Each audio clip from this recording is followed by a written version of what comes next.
Okay. Around the history of the region and the activities, we have developed, like, every year we do minimum 2 PDCs in Cuba, and we also have been able to help in other countries. We have been like doing permaculture training in Dominican Republic, in Ecuador, in Argentina.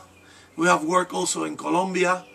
I particularly have been giving some training also in Montreal, in Canada.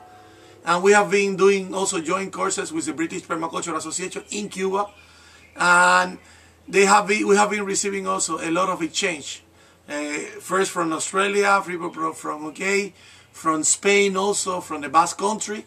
So it's something that we really, in the region, we have been very well known. There having a lot of like agreements with some of the permaculture institutes from Brazil and in Mesoamerica. Like we are thinking with the Instituto Mesoamericano, like to do like another joint PDC. And we have received also in Cuba advanced training, mainly from Australians.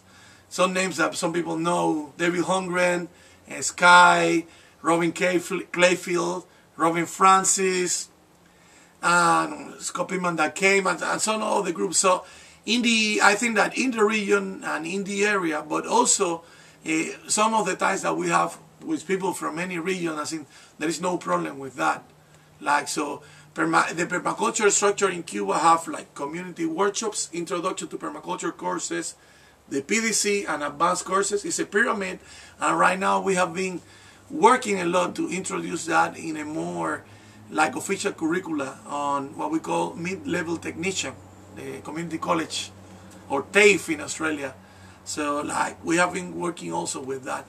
In schools also we have been having an educational green schools with permaculture gardens and like different areas. So we have a pilot project with 27 schools in national level, and we have like a ground program. With that, we have been working with some other organizations like Learning Through Landscapes in UK, Evergreen in Canada, and some other groups in different places. So I think that the catchment is there. They have been also demand to do like the equivalent to Northern Hemisphere winter courses in Cuba for permaculture.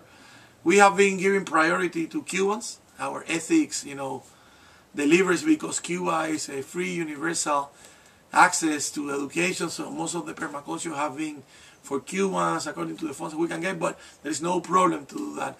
And we're sure that we will have some very well-known, world-known, renowned permaculture experts to do part of the course and training there. No problem with that.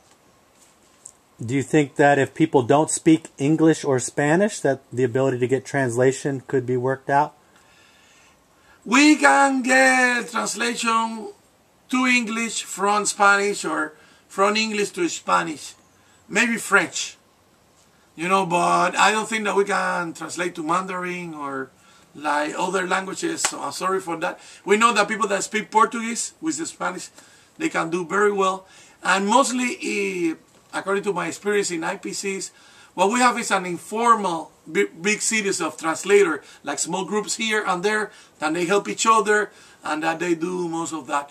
But I think that English will be this guarantee, and Spanish is what we speak, and it will be a rumor in that.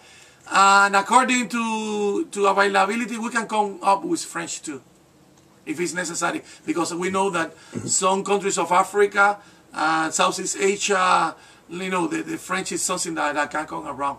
I honestly cannot ensure another language, maybe not German or, I don't know, Sweden. Will there be dancing lessons for those people who don't know how to dance? That's guaranteed. Salsa and casino and Cuban song.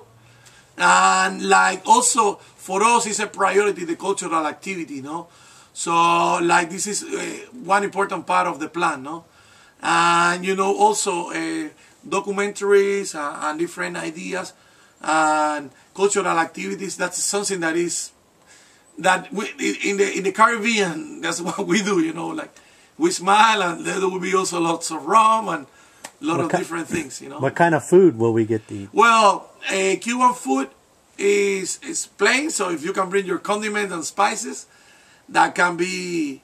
and even we can get some from those areas. The food in Cuba is based on rice, and we have like a lot of beans and all the herbs that will be blossoming in that. We are ready also to guarantee vegetarian, even vegan, even when it's not our custom. And for those that like free range, chicken or organic and very well taken care of, we can do that. I don't think it's a problem. Maybe we won't have the variety of Southeast Asian food, but our food is cooked with the heart and it's very healthy.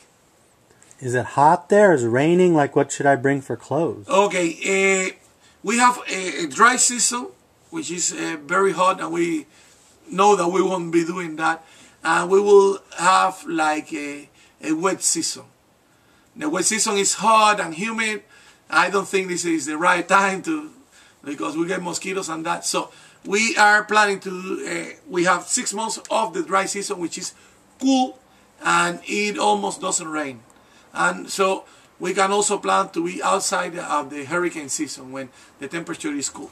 But don't forget to bring a sweater, because sometimes it can be a little bit cool and windy in the Caribbean if like some Arctic cold front comes from Florida or from up north. But normally it will be pretty hot and tropical. Yeah.